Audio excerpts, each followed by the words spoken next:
Hi friends, అందరికీ నమస్కారం. Friends, ఉద్యోగులందరికీ మరో శుభవార్త అయితే వచ్చేసింది. జనవరి నెల జీతంతో పాటుగా డిఏ కూడా చెల్లింపు.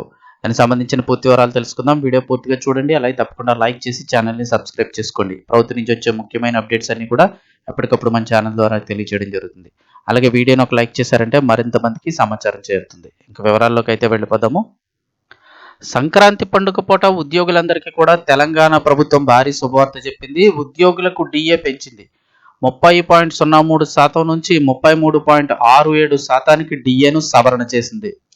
ఇక ఈ డిఏ చూసుకున్నట్టయితే కనుక జూలై 1వ తేదీ 2023 సంవత్సరం జూలై 1వ తేదీ నుంచి కూడా ఈ డిఏ అమలు కానుంది.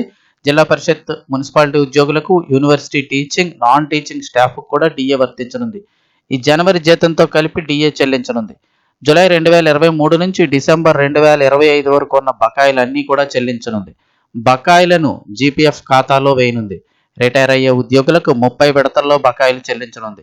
ఇక పార్ట్ టైం అసిస్టెంట్లు, విఆర్ఏలకు కూడా నెలకు అదనంగా ₹100 చెల్లించనుంది.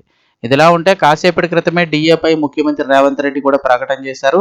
మీ దగ్గరికి రావడానికి ముందే డిఏ ఫైల్పై సంతకం చేసి వచ్చాను.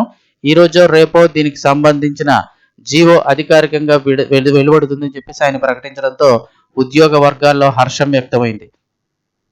దీనివల్ల ప్రభుత్వంపై నెలకు 227 కోట్ల అదనపు భారం పడుతున్నప్పటికీ కూడా ఉద్యోగుల యొక్క సంక్షేమం దృష్ట్యా ఈ నిర్ణయం తీసుకున్నట్లు తెలిపారు. అంతేకాకుండా ప్రతి ఉద్యోగికి ₹1 కోటి వరకు ప్రమాద బీమా కల్పిస్తున్నామని, పదవీ విరమణ పొందే వారికి ఇచ్చే బెనిఫిట్స్ను కూడా త్వరలోనే విడుదల చేస్తామంటూ ముఖ్యమంత్రి రేవంత్ రెడ్డి అయితే కనుక హామీ ఇచ్చారు.